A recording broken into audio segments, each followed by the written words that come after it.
This really is one of my favorite topics, and that's the intersection of engineering with biology. And I did a minor of engineering at MIT, and I did eventually a PhD in physics. But what's happened is in my time with Discovery Institute, I've worked with many biologists and had to study a lot of biology. And one of my favorite projects has been this engineering research group. And for those of you that heard Steve Loffman and Howard Glicksman earlier today, they're two of the leaders in the group, and it's been such a pleasure to work with them because I really believe this is the intelligent design research program going to the next phase. Because what's happened historically is there's been brilliant writers like Steve Meyer, philosophers of science, people like Steve Meyer, biologists like Michael Behe, mathematicians like Bill Dembski, who've talked a lot about the evidence for design in nature. Like, how do you actually detect design? What we've done is we've said that we really recognize that life looks designed. And if people want to ignore the evidence, that's their prerogative. But for those of us that care about advancing the field of science, we're going to say, how can we take this intuition of design, this framework, and do better research? How is it that we can develop a theory of biological design that will help the next generation of biologists to advance the field far more effectively than what people are doing now? Because if you look at the biological studies, you have brilliant professors that have done amazing research and have advanced the field incredibly in terms of understanding chemical reactions, basic biological processes, anatomy, physiology. But because they've been constrained by the philosophy of materialism, they've been constrained to assume that life was not designed. That has led them and misdirected them time and time again. So constantly you hear things like, well, this is poorly designed, no engineer would do this, this shows incompetent design. And the reason they believe that is because they're not trained as engineers. And what's happened is a revolution is taking place in biology. And this is the language that they're using. That's not just me. It's like if you go to like systems biology and you read some of the writers and some of the philosophers of science, they're talking about a revolution.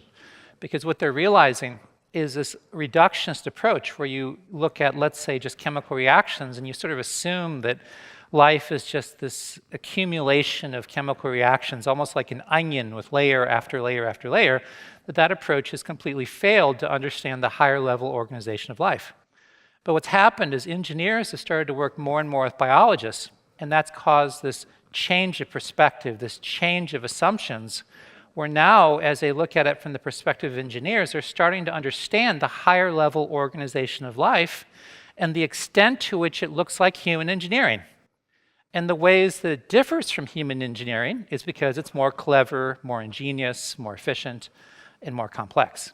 So what I'm going to talk about is specifically the human eye. And my title is The Fine-Tuning of the Optics of the Human Eye. And the optics I will end on. That's kind of the crescendo of this talk. But I will actually talk about the totality of vision and the amazing design behind it.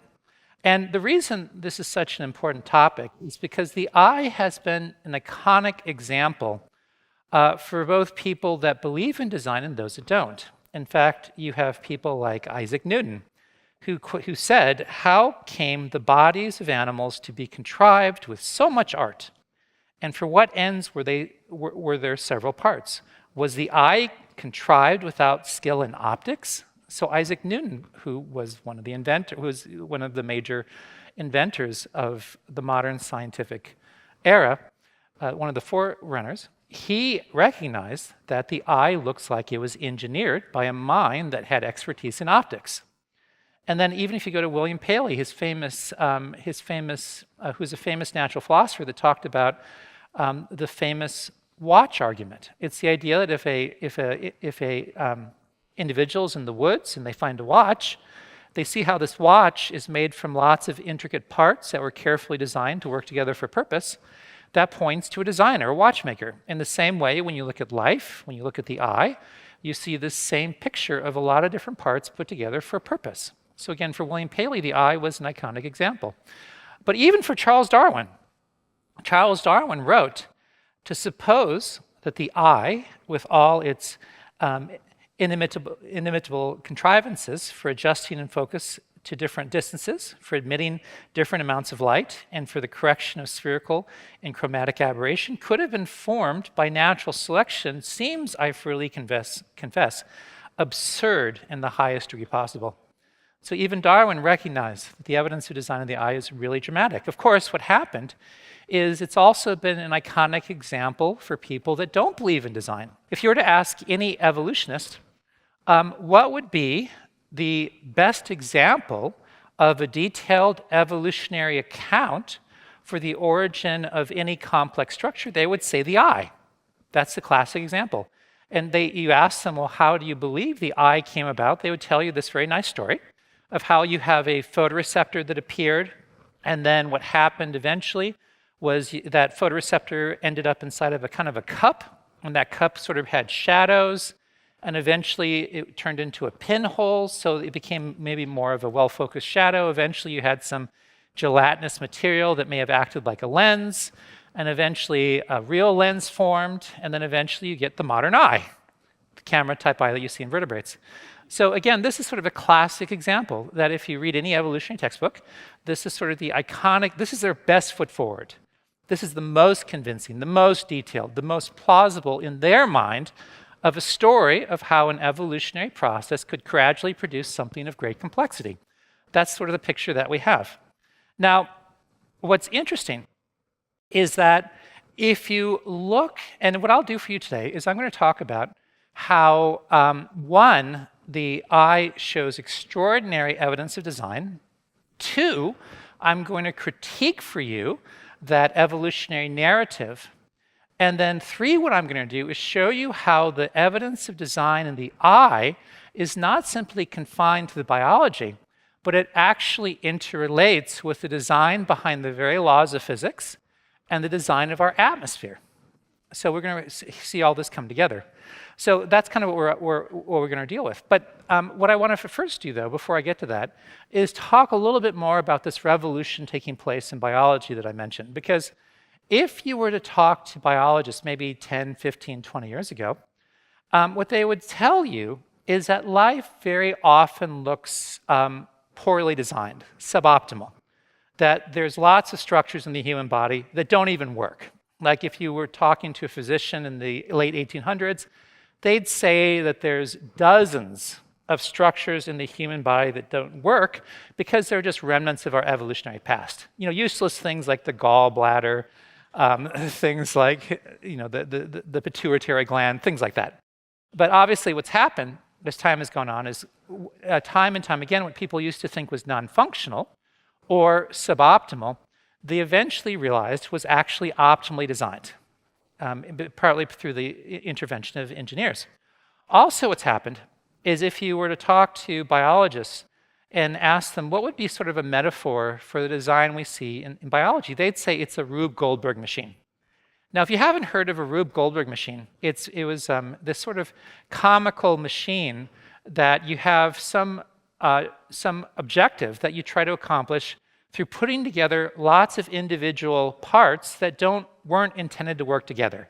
It's kind of like you have a parrot, and then when you flip a switch, you kind of jab the parrot then eats a cracker or something, and then it pulls a string that causes the rocket to fly over here, which causes, you get the idea, right? So Rube Goldberg machine is a machine where you have lots of individual parts that aren't designed to work together, but they're sort of artificially put together in this contrived way to perform some task in a way that's comically inefficient and clumsy.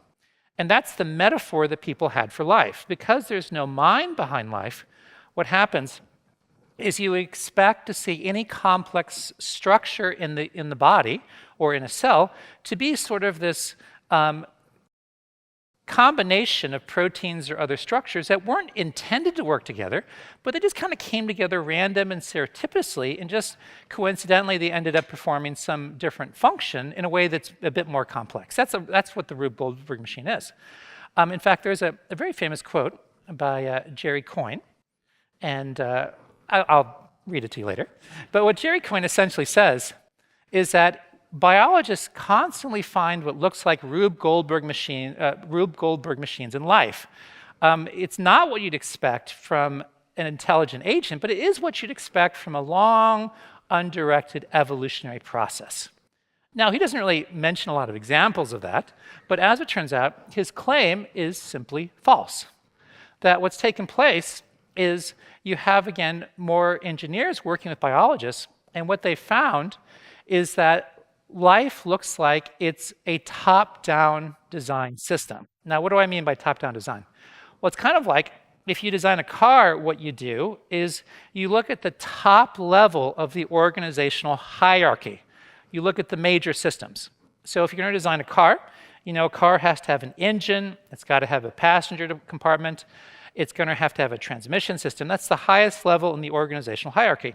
And then what you do is you design every major system in such a way to work with every other system with extreme efficiency. And every part of each subsystem is designed specifically with the overarching goal in mind. That's top-down design. That's what you see in life.